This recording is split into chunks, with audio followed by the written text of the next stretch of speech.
අපි බලමු හදිසියෙම ඔයාගේ හිත වෙනස් වෙන්න හේතු වෙන දේවල් මොනවාද කියලා. සෝෂල් මීඩියා හරහා කවුරු හරි කෙනෙක්ගේ ප්‍රොෆයිල් එකක් දැකලා එයා ගැන හොයලා බලන්න ඕනි කියලා ඔයාට ලොකු ආසාවක් ඇති වෙන්න පුළුවන්.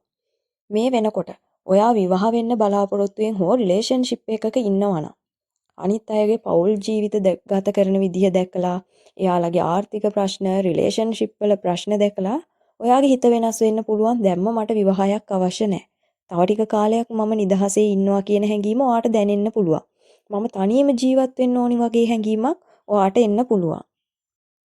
ඔයා දැනට මොනවා හරි රැකියාවක් ව්‍යාපාරයක් කරගෙන යනවා නම් ඔයාට වෙන කවුරු හරි කෙනෙක් කරන රැකියාවක් ව්‍යාපාරයක් දැකලා ඔයාගේ හිත වෙනස් වෙන්න පුළුවන්. මමත් ඒ රැකියාව හෝ ව්‍යාපාරෙම කරන්න ඕනි කියලා. උදාහරණයක් විදියට ඔයා දැන් හිතන්නකෝ ඔයා කරන්නේ ක්ලෝතින් බිස්නස් එකක් කියලා. හැබැයි තව කෙනෙක් කොස්මැටික් බිස්නස් එකක් කරනවා.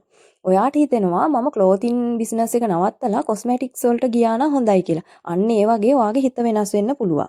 ඒ වගේම ඔයාගේ යාළුවෝ හිතවත් අය විදේශගත වෙනවා දැකලා ඔයාටත් එකපාරම හිතෙනවා මම ලංකාවේ හිටියා ඇති දැන් මටත් විදේශගත වෙන්න ඕනි කියලා වගේ අදහසක් ඔයාට එන්න පුළුවන්.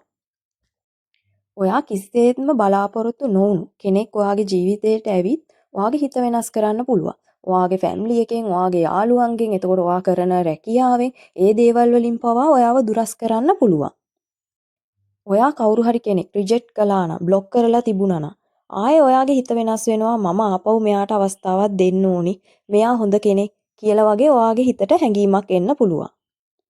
මේ රීඩින් එකේ ඔයාට රෙසිනේට් පණිවිඩ විතරක් ගන්න ඔයාටම කියලා ප්‍රයිවට් රීඩින් එකක් ඕනි නම් WhatsApp මැසේජ් එකක් දාන්න channel එක subscribe කරන්න.